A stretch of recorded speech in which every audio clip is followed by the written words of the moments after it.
Sabi ng iba, ang pagluluto daw ng adobo, madali lang. Pag halu-haluin mo lang yung mga sangkap, madali na. Maluluto mo na siya agad. Kahit nakapikit, magagawa mo. Pero sabi ko, nagkamali sila. Mahirap magluto ng adobo. Kailangan mo ng dedikasyon para maluto mo siya. Kailangan mo ng ensayo para ma-perfect mo siya para sa taong paglulutuan mo.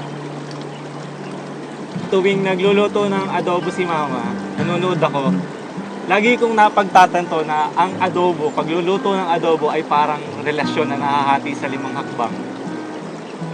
Unang hakbang, kunin ang karne, ang toyo at ang bawang, haluin, ilagay sa ref, hayaan.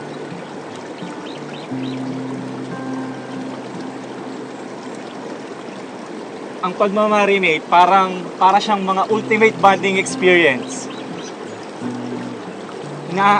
Hinahandaan mo yun ang karne at ang toyo para kapag ready mo na siyang lutuin, ay kapit na sila sa isa't isa. Pangalawang hakbang, initin mo ang kawali at ilagay mo ang binabad na karne. Ang gulo, di ba? Parang yung pag nilagay mo na sa ref, tapos ngayon naman iinitin mo. Di mo maintindihan. Katulad nung isang araw, nung bago pa lang kami ni Besa, nagpabili siya ng sabaw at nagpabili ng ice cream. Nagpunta ako sa Chowking. Bumili ako ng sabaw, yung wonton. Tapos nagpunta ako sa 7-Eleven, bumili ako ng ice cream, cornetto. Bilis ko, tumakbo ako, pumunta ako doon sa apartment nila Besa.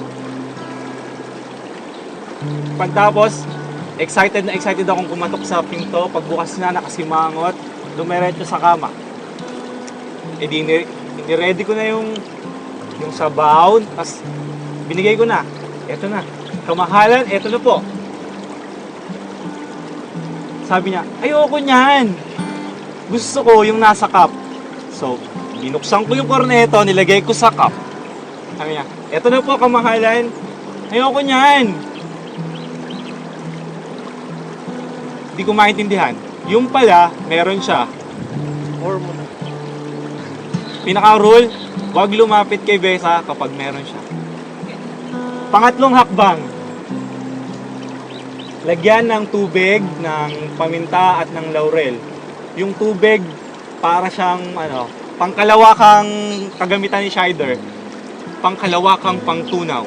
Tinutunaw niya yung toyo, yung paminta, yung laurel para magsama sila sa isa't isa. So, para siyang yung mga bagay na ginagawa natin magkasama. Tinutunaw nila ang isa't isa, ang magkaiba nating pagkatao. Para pag mag-gel, mag-mix. Pang-apat, lagyan mo ng suka, pakuluin. Ang adobo, kapag nilagyan mo ng suka, ano yung maamoy mo na nagluluto? Paano yung mukha ng mukasim? Yan, ganyan. Ganyan ang mukha ng adobo kapag nilagyan mo siya ng suka. So tayong dalawa, kapag nilagyan mo ng suka, parang yung mga bagong bagay na ginagawa natin, pag nunood ng Dota 2, pagbibisikleta, o paglangoy. Sa una, maninibago ka, katulad ng paglagay mo ng suka. Pero, pakatandaan mo ang adobo, kapag nilagyan mo ng suka, lalo siyang sumasarap at siya yung nagpapatagal sa adobo. Panglima, lagyan mo ng asin para sa lasa. Sabi ng inay, ang magkaiba daw ang alat ng asin at ng toyo. Lagyan mo ng asin ang adobo pagkatapos mong lutuin para sa lasa. Wow! Oh my God! Besa, ito ang asin na gusto kong ilagay sa adobo mo. Kasama ng asin na to ang pangarap ko, ang pangarap ng mga kaibigan ko, ang pangarap ng pamilya ko. Gamitin mo ang asin na to pag magluluto ka ng adobo. Bago ko isuot sa ito, tinatanong kita, marunong ka ba talaga magluto ng adobo? Oo! Gusto ko kasi, So kasi kapag tinanong ako sa opisina o tinanong o yung mga magiging anak natin, ano yung paborito mong ulam? Mabilis at walang pag-aalinlangan yung magiging sagot namin. Adobo ng Mama Besa.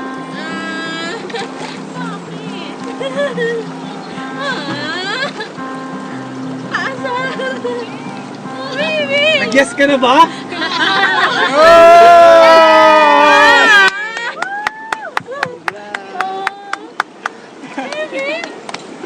Ano yung napag-usapan nating reaction? Maasim. Sa harap ng mga kaibigan ko, sa harap ni Ju. Juju! Ano yung napag-usapan nating reaction? Thank you.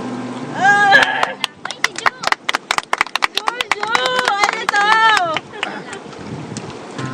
Umuulan. Okay lang yan. Blessing yan. Sakto ba? Hello, thank you. Thank you.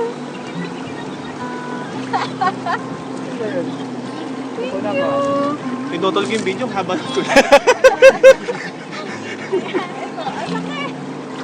Sige pa lang. Dito Diamond ah. Hindi. Oo. Galing sa Mars yan. Galing kay Alan Carrion, Re. Baso ng Intergalactic Earth. Oo Ayan, nga Blood eh. Diamond. Bye-bye. Thank you.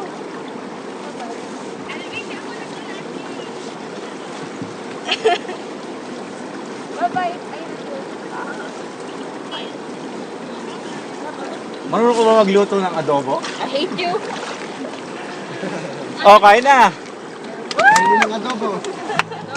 Adobo. Bilan na yung nasa ila. Meron na kaya? Wala pa. Meron na. Ikaw, pre.